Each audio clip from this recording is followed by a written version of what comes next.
object of the show is simple. Secure victory for your team's candidate using facts, obscure knowledge, and trash talk. Tonight is the Powerpuff Girls vs. Sailor Scouts on West Coast Geeks versus No!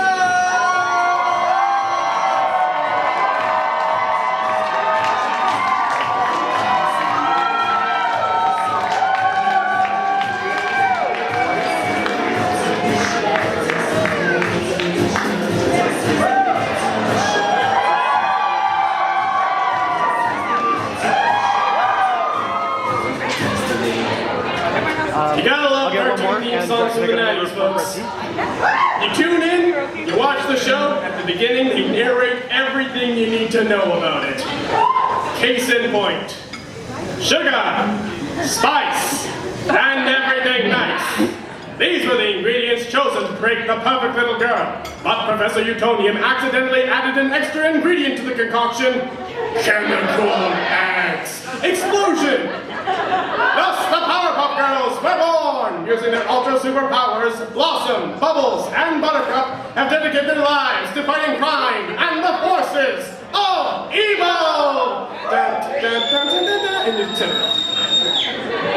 Well, that just made my job up here a lot easier.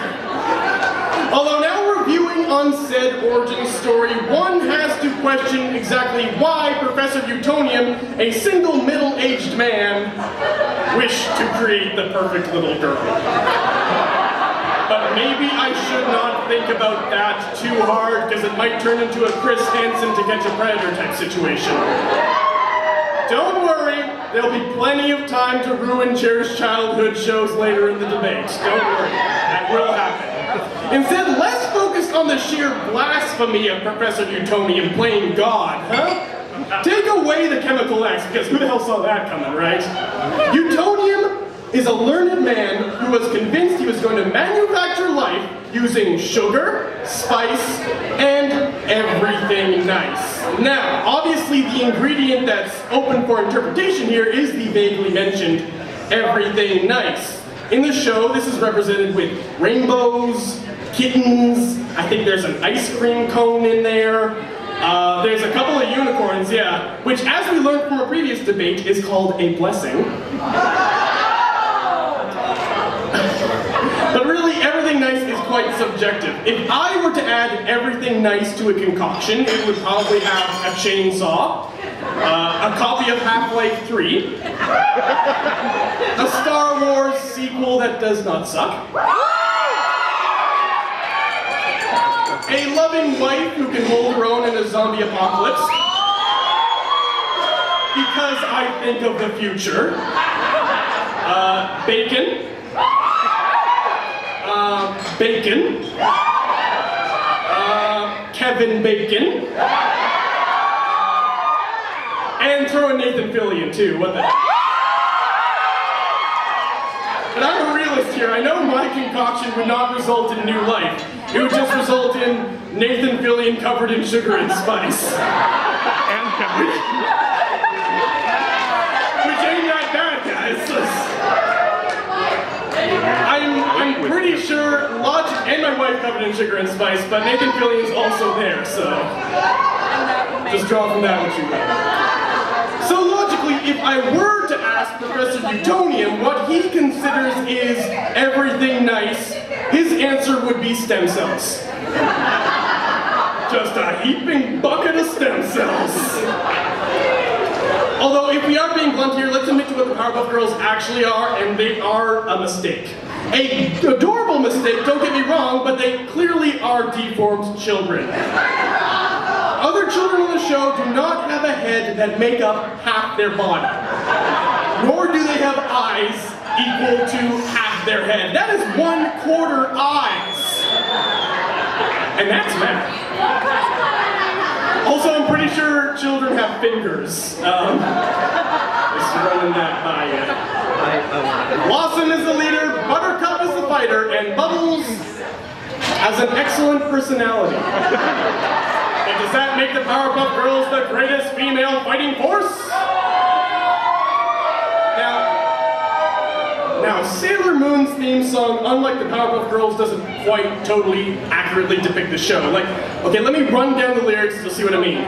Fighting evil by moonlight, winning love by daylight. Okay, I will give you the fighting evil by moonlight. I can't argue that is what Sailor Moon, and yes, I know you know the whole song. People dressed as Sailor Moon characters, I am not surprised at that. Fighting evil by moonlight is what the Sailor Scouts do, but winning love by daylight bit is not really accurate. What would be accurate is fighting evil by moonlight, making a fool out of herself in front of that guy Darian, who she hates so much but strangely has a crush on Tuxedo Match, which is so stupid because they're obviously the same person. And why can't you see that, you stupid meatball-headed Claude?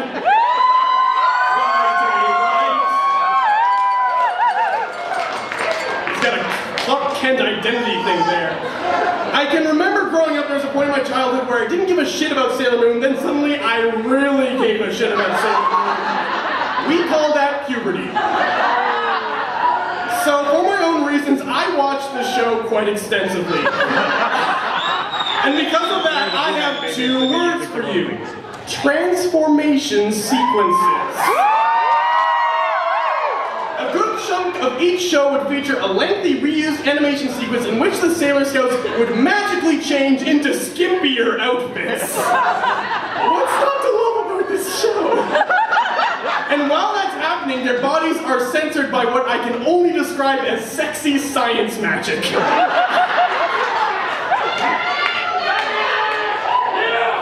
I gotta say, well, for preteen Moo Man, this was pretty sweet, but rewatching that now, all I can think of is, they are so 14 years old. Kind of mixed feelings about this. Now, I grew up watching the US version of the show, which, as I found out, was highly censored from the Japanese version. And of course, one of the biggest censorships was the change of Sailor Neptune and Sailor Uranus. Now, first of all, Sailor Uranus. Now, in the Japanese version, Neptune and Uranus were a lesbian couple that was changed in the English version.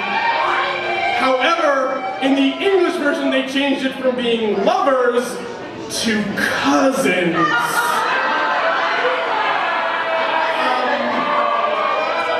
Okay, so, hey, American cartoon producers of the world, that does not make it better. That makes it creepier. Whatever you do, no matter how much you censor, you can't get rid of love. And this got dangerously close to a Lannister situation.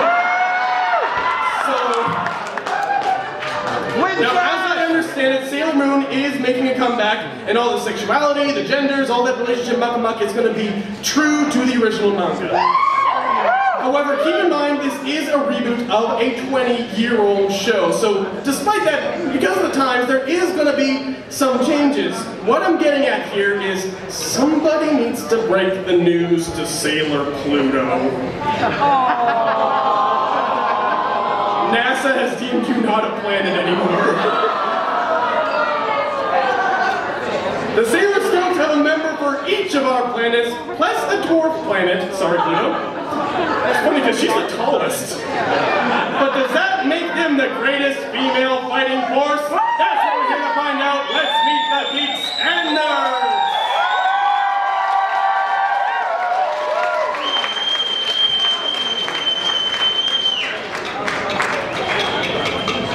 Fiery faux redhead with the temper to match. She's the commander and leader of this ragtag crew. It's Captain Tara Tanaka.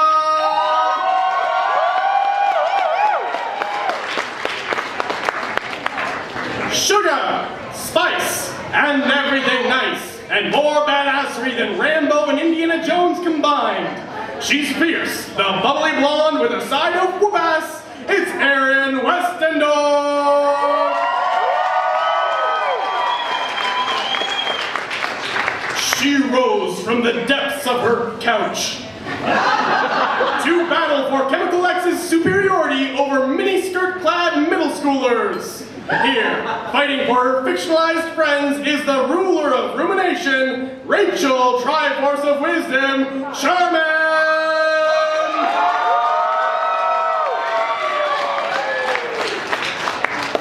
And for Sailor Scouts, Team Nerd and your nerd herder.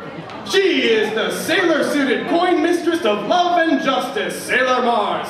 And in the name of Mars, she will burn you. It's Eva Nyenko, man!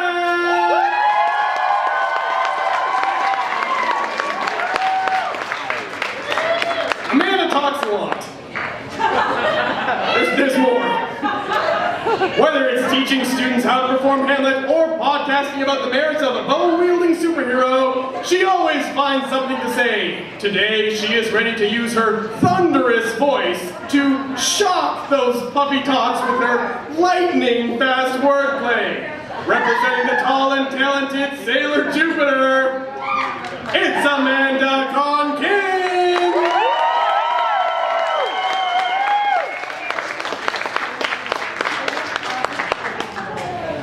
Debating with strangers by moonlight, winning a master's degree by daylight.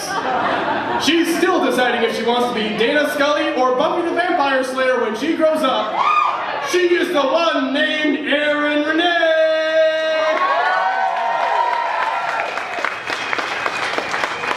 Alright, so, geeks, nerds, welcome to the stage. How are y'all tonight? Good. Excellent. Are you going to keep it civil? No, probably.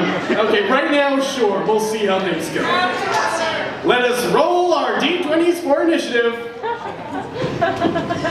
We got a 2. And a 15. So, tell me, nerds, first or second? First, all right. The nerds are going first. It's time for the intro round. Please explain to me in 2 minutes' time why the Sailor Scouts are the greatest female fighting force. Please begin. The Sailor Scouts protects the entire freaking universe. They're the champion of love and justice. And can I just say, freaking universe, entire. Sailor Cosmos. She is basically Sailor Moon's final form, and she is the appointed protector of the freaking universe. As much as they can, they protect. And part of that is with love, the thing that they are the best at. Whenever they have the chance, they're going to heal rather than kill, because that is what they believe in, the power of redemption. And not only true love and romantic love, but nuanced love. Even bringing out the best in all their villains and trying to make the world a better place with love. The Sailor Scouts are powerful young women, both in real life and as superheroes. I, for example, am Sailor Mercury. I have 2 powers. First of all, I'm very smart and good with computers. And also, Sailor Bubbles!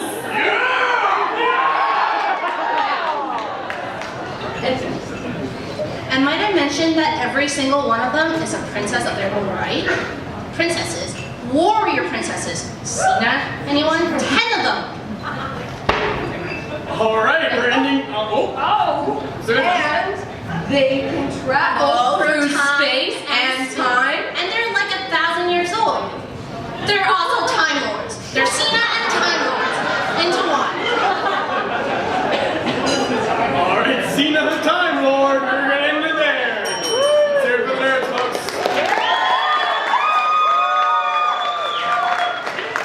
Alright, moving on, intro round for the geeks. Geeks, please explain to me in 2 minutes' time why the Powerpuff Girls are the greatest female fighting force. Please begin. The city of Townsville, fraught with all manner of monsters, demons, gangs, villains, supervillains, criminals, and ne'er-do-wells. These dark and nefarious forces are constantly trying to take over the world and are only held in check by the might of the Powerpuff Girls. Okay, so the Powerpuff Girls, not only are they the most awesome female fighting force, they have a good sense of morals, they have outgoing personalities, and they are very sensible. More sensible than the Sailor Scouts, which is saying a lot since they're 5 years old.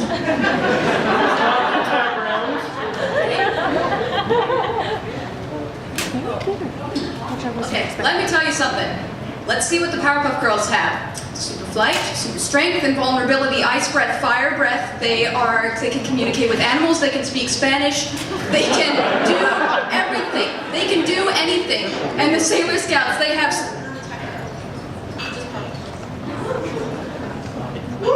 Yeah! Talk about the Sailor Scouts! Woo! Any other point about the Powerpuff Girls? You have about 30 minutes left. 30 seconds. 30 minutes. I've never learned how to tell time. Go on. So, TLDR, the Powerpuff Girls have a lot of fucking power behind them. Okay, these little 5-year-olds have everything packed into them that you could possibly manage to fit in their tiny little bodies. Oh! Can we nerf gun the audience? I don't know where that came from, but I have a feeling we have to stop on that. So, let's hear it for the Geeks. Something tells me that's what she said about the Powerpuff Girls is a million times wrong, more so than any other that's what she said. So, it is time to go on to the attack round, but before we do, I'm going to hand out the rebuttal tokens, which can be handed in to me at any point to instantly rebuttal something the other team has said. So, for Sailor Scouts, we have Luna. And for Powerpuff Girls, Chemical X. If you drink it, you cannot return it in for a rebuttal. Also, it's Coke Zero, so nobody wants to drink it, so.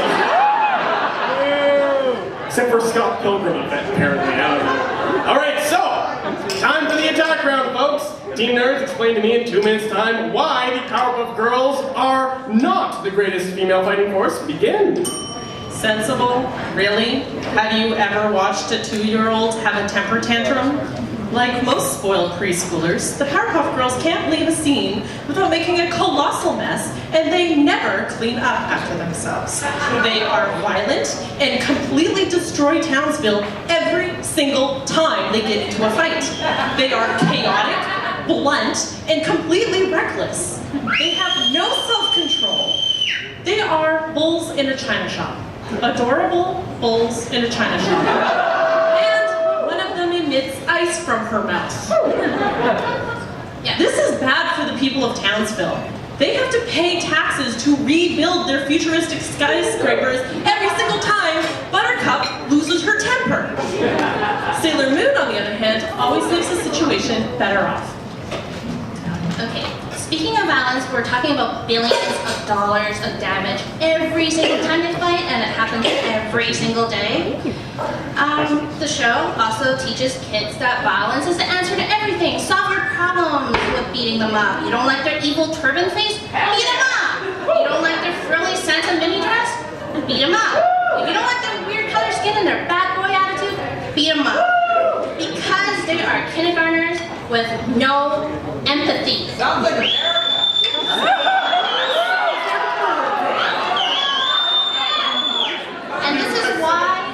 And this is why they do things like beating people up for money and letting their sister be beat up by bad guys because she wronged her. 30 seconds. And also, in the same vein, the same kind of behavior that gets them lectured by the villain on what's the real value of being a hero? Lectured by a villain? Come on! And they're super self-centered. I mean, where's your secret identity? Do you not care at all about the people that you love? Jeez. Plus, I mean, accidents. And to quote Ben, they're deformed children. They were accidents. And you know what? They were trying to become little toddlers and tiaras, and they have just, you know, we all know how that ends. I'm gonna have to cut you off at toddlers and tiaras. Honey Boo Boo Child has something to mention about that. No. I wasn't calling you Honey Boo Boo Child.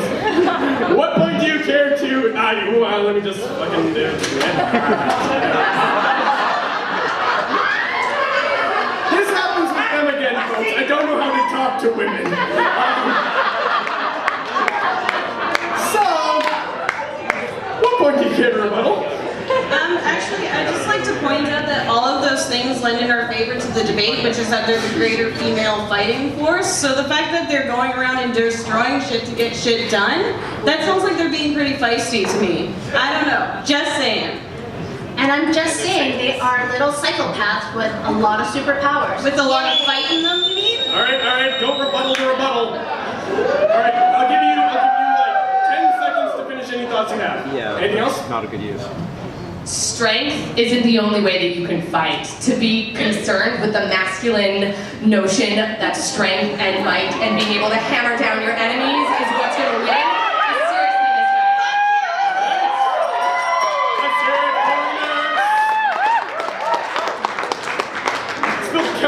everywhere.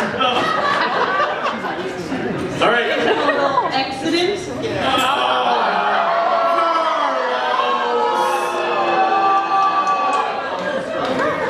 I'm sorry.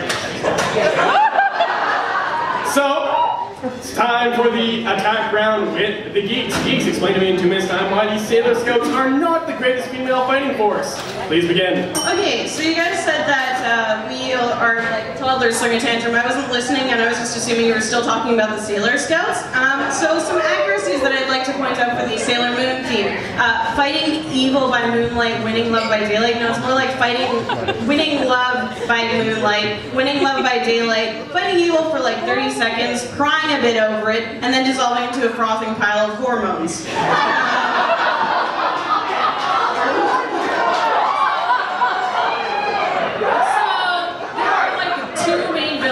Sailor Moon universe. One is Queen Beryl, and the other is Tuxedo Mask, who somehow, despite being a villain, becomes Usagi's boyfriend, and his weapon is throwing flowers into the earth, which is weird and ineffective. And so, like, anyway, so because the villains aren't very scary, and they spend so little time to have to defeat them, that they have, like, other fears that I can imagine, like bugs, like being unattractive, wearing an outfit without bows on it, covering up their thighs, not having a boyfriend, and perhaps dying alone with a room full of cats. All right. Speaking of cat ladies, again, don't know how to talk to women. What point do you care to rebuttal? Oh, I just wanted to rebut the point about how they only care about having a boyfriend. That's not true. Actually, Sailor Moon works in partnership with Tuxedo Mask. In fact, she is the first interdimensional power couple. Is Hillary Clinton any less powerful because of Bill Clinton? No. Is Beyonce any less awesome because of Jay-Z? No.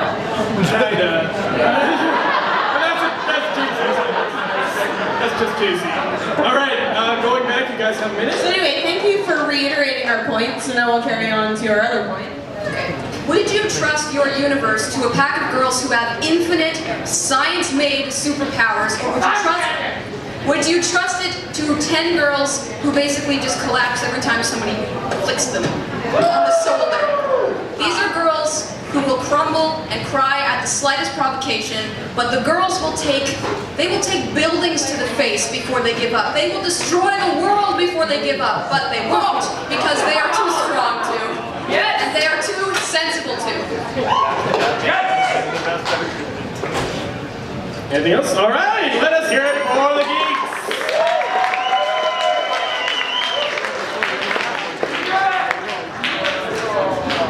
Yes. All right, so round 3, everybody. The Moo Man question. Nailed it. So the Moo Man question is chosen specifically for each debate. Tonight's Moo Man question is, to be the greatest female fighting force, your group must have faced some exceptional enemies. Please highlight some of your candidates' foes and how the group overwhelmed their mighty might. So, not Mighty Max, Mighty Might.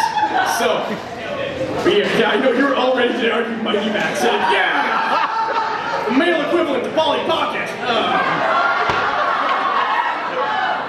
What are we talking about? Oh yeah, Sailor Moon. All right. So, explain to me some of the enemies, nerds, in 2 minutes' time. Please begin. Okay, season 1, Sailor Moon and the Scouts defeated Queen Beryl / Natalia with love as a group, and she died and came back, so she's basically Jesus in teenage girl form. Second season, she time traveled, killed a time-traveling evil planet from the outskirts of the solar system, and again, with the use of love.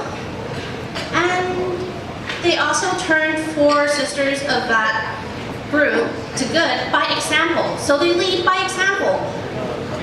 Third season, evil galaxy bent on absorbing a solar system, blah blah blah. They have an evil scientist minion. Evil scientist that creates little monsters. Anyway, saved the Earth from death and rebirth and was recognized as the Messiah. I'm just saying, Sailor Moon, recognized as the Messiah. It was a word actually used. Fourth season, Dark Side of the Moon. I love that album. Yep, Dark Side of the Moon both. Turn them good, again, with love. Essentially just a lot of love. And fifth season, Sailor Galaxia was going Death Star on the entire galaxy universe, really. So they turned her good with pureness and compassion and love again. And not to mention Sailor Moon was naked. And with... She was naked and defeated Sailor Galaxia. And not to mention, she faced chaos itself. That's evil, chaos itself, and she enveloped it in her being and purified it. And this is not to say that every time one of their powers, you know, they get upgrades each season. So they can kick some serious butt, but choose to defeat this mighty might that I might say is very patriarchal in how it's described, because villains can be just as dynamic as every regular human being, and Sailor Moon exemplifies this very much in what she does in trying to help people become better human beings. And isn't that what we actually want, a better universe for everybody? It's not just about how much you can punch someone down, it's about how better the universe can be. And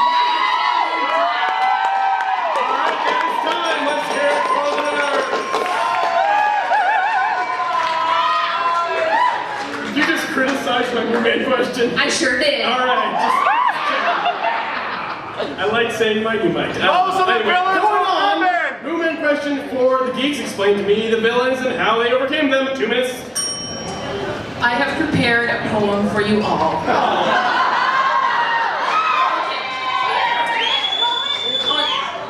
O large-brained ape, O villain of renown, with pointy teeth and stripy turban crown, the citizens of Townsville all cry, "Oh no!" when faced with your green terror, Mojo Jojo.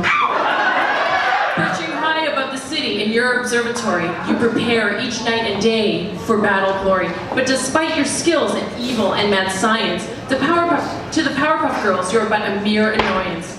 Combining simian stature and human greed, you're an evil creature committing Townsville's vilest misdeeds.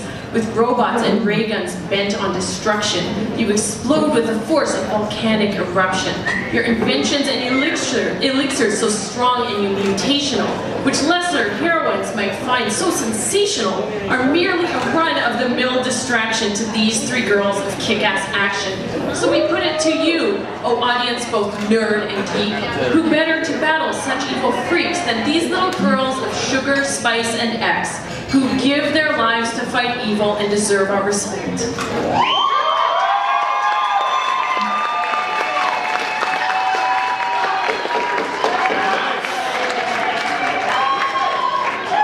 You just got a little more time, or you want into there? Him is a creature who is so evil that you can't even say his name. He's a silver-tongued, manipulative, transvestite Satan, and he will rape the minds of little girls. He chooses not to hurt the girls with physical pain, but he chooses to mentally scar them.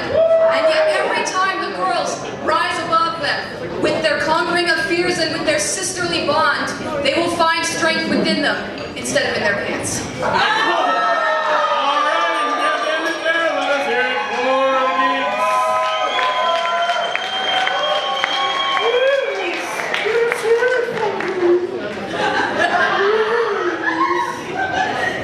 I know, I creep myself up sometimes. Alright, so it is time for round 4. Who would win in a fight round? If it's anything like that last fight, Sailor Moon will be naked by the end, according to you. So, let us get this started. Nerds, you have 2 minutes to explain to me how the Sailor Scouts would defeat the Powerpuff Girls. Please begin. Okay, so let's give Mojo Jojo the benefit of the doubt that these villains the Powerpuff Girls are fighting against have a modicum of sense and decide that they should leave Townsville, the one little puny town that they want to try to take over, and go to Tokyo. So Mojo Jojo goes to Tokyo, and the Powerpuff Girls feel it's in their best interest to follow him and defeat him because that's what they do. But of course, they come to Tokyo and decide to destroy the city as they're trying to fight this villain. The Sailor Scouts are not going to let that happen in their own city, right? They realize that there's a little bit of reckless kids running around their city and they need to do something about it. First of all, Sailor Moon, she's a working mom. She knows how to deal with little kids. She's going to tell tell them that they have to go and do their chores and clean up their room, and they need to smarten up like little girls. And you know what? They listen to their curfew, so they're gonna leave. And Mojo Jojo? Well, Sailor Moon's gonna deal with that instead. Moon healing escalation to change him back into a little monkey that's harmless. Or you know what? Or what a moon gorgeous meditation is even better. Or her more powerful moon therapy kiss. You know, it escalates, right? She is gonna just make him into a harmless little monkey, send him to the zoo, and that evil is gone forever. And those little Powerpuff Girls, they're tucked home in their bed because they just couldn't deal with him. And we saved not only the city, but also the terror from these little Powerpuff Girls, and Tokyo is a safer place for it. So they can just go back to their little bedtime and enjoy their naps, and we'll just continue to defend the universe from whiny little toddlers. All right, and I'm sorry, that is time. Let's hear it for the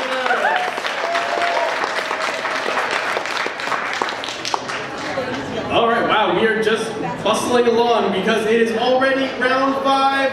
Time for 5 minutes. Oh wait, rewind. I knew I was forgetting something. Hey, take 2. Now it's time for the Geeks. Geeks, please explain to me in 2 minutes' time how the Powerpuff Girls would kick the asses of the Sailor Scouts. Please begin. Okay, so buckle your seatbelts. This is going to be a long fight. So the Powerpuff Girls use their super speed to steal all the wands of the girls, and then they can't transform, therefore the fight is over.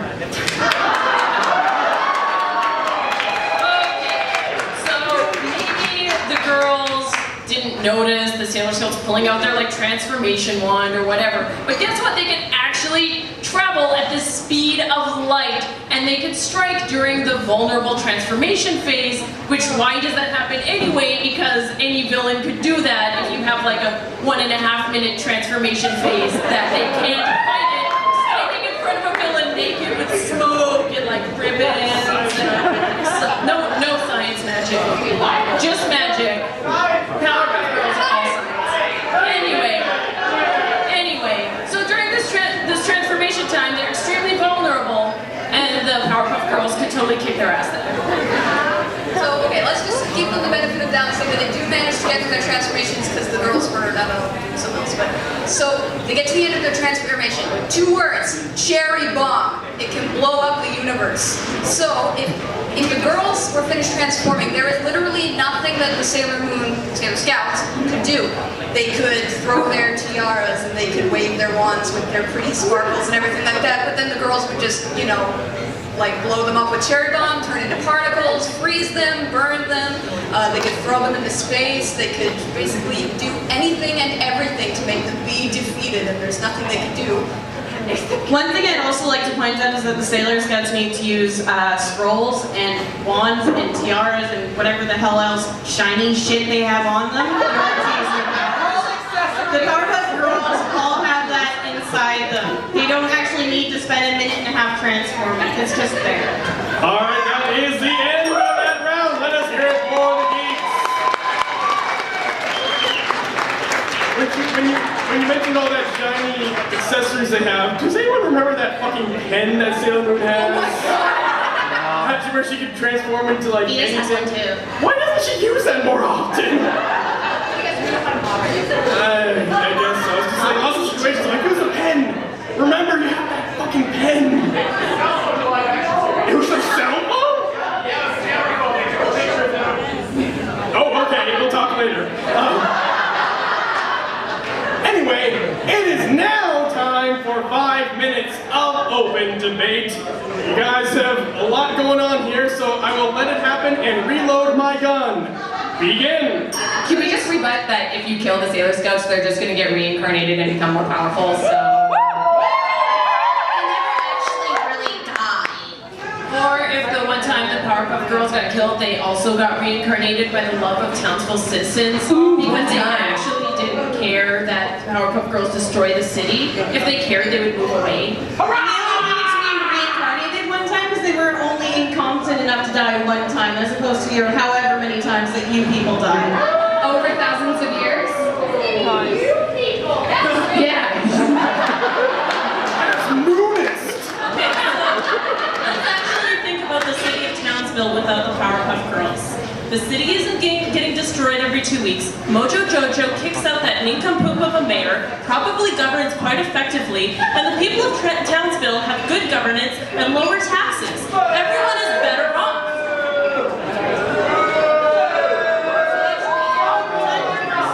You would know that the Powerpuff Girls,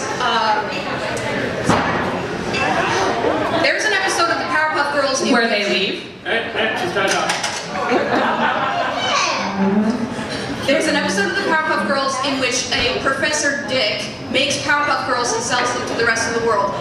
The rest of the world, the nations of the world, will pay money for the Powerpuff Girls to save their world. So obviously destruction isn't an issue, and apparently neither is money. As well, there's an episode of the Powerpuff Girls where they go 50 years into the future, and in those 50 years where the Powerpuff Girls haven't been around, the entire world has fallen into despair and ruin because no other superheroes were strong enough to be able to hold back the forces of evil like the Powerpuff Girls were. So if they weren't there, the world would cease to exist as we know it. I'd also like to point out that Okay, you had two of your team members talk. I can't let all three of you go without somebody else talking on this side. So. Can I mention that Townsville, North Carolina, according to Google, has a population of 172,000 people? Tokyo, Japan has a population of 13.2 million people? Earth, population 7 billion, give or take? And the universe, who fucking knows? There's so many planets out there that are populated. They protect all those people. I'm glad you get to protect 172,000. And for being paid, commodification of little kids, isn't that toddlers and tiaras again, we'll say? I'm sorry, are you talking about exploitation of Because women you know with that your the Sailor Scouts do it for love because they know that it's right. The Sailor Scouts are going to fight even if they don't want to. Slow down. Patriarchy having a hand in the Sailor Scouts outfits. Actually, they were designed by women. And it's because they're easy to fight in and easier to draw. You know what would be easier if they fought right here, right? Are we talking? They do sometimes, so that's amazing. Okay. I totally didn't fucking pay attention to a thing of that. Okay. Also, can we just say that basically Powerpuff Girls are made like half of the villains on Sailor Moon? You know, let's just like throw this card in here and pull out a villain with our magic science. Science magic. Also, I mean, the Sailor Scouts challenge heteronormative expectations and are really good role models for all sorts of women all around the world. Even Sailor Venus was an inspiration to the Sailor Scouts before they even knew that she was part of it. All right. Let's hear it. I know Aaron's been trying to get something said. How do they challenge heteronormative whatever when they made the lesbians into cousins? They got the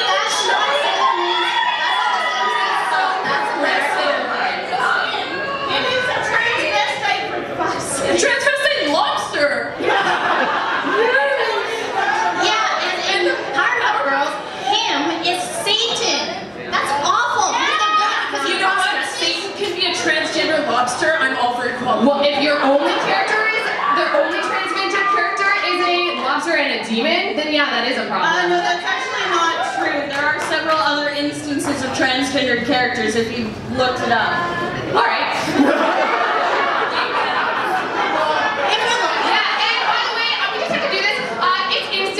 Transformation. If anybody had Googled that, it takes like 2 seconds to find. 1 minute left. At the speed of light, which the Powerpuff Girls can travel at the speed of light.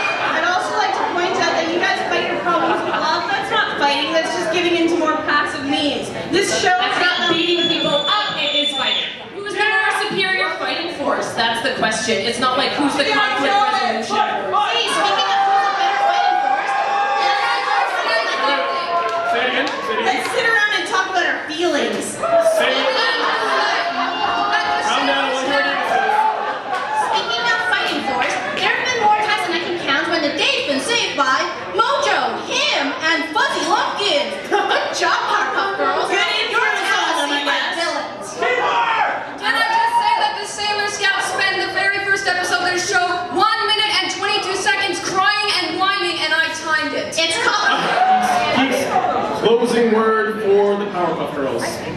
We've proven to you tonight that the Powerpuff Girls are the best female fighting force out there, with their super strength, super speed, combined superpowers, and general all-around awesomeness. They defeat the powers of psychological warfare and the forces of intolerance, all while owning kindergarten and doing it before their bedtime. It's because of them that the citizens of Townsville and the rest of the world can rest easy, knowing that they are safe and sound. So once again, the day is saved, thanks to the Powerpuff Girls!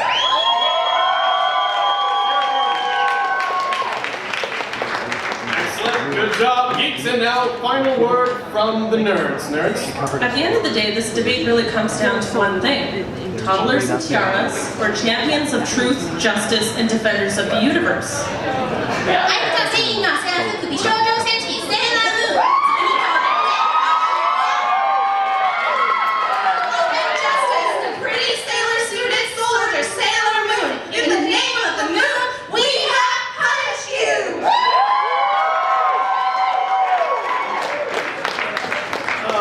Excellent synchronized talking. I never understood Sailor Moon's final pose for that though, because who is she pointing at?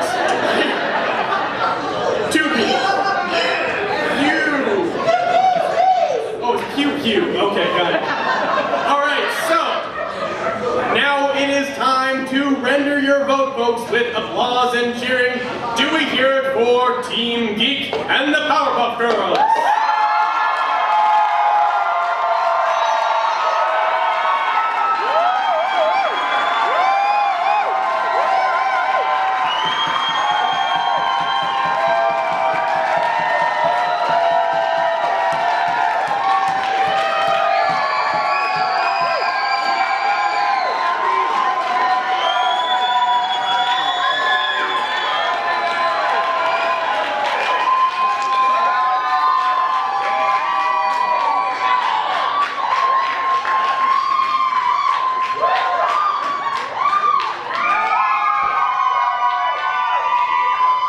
Or do we hear it for Team Nerd and the Sailor Scouts?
I heard somebody's voice there going, "Ah!" He can stop now, he's gonna die tomorrow. As Lord High Mooman, I hereby decree the greatest female fighting force shall be the Sailor Scouts.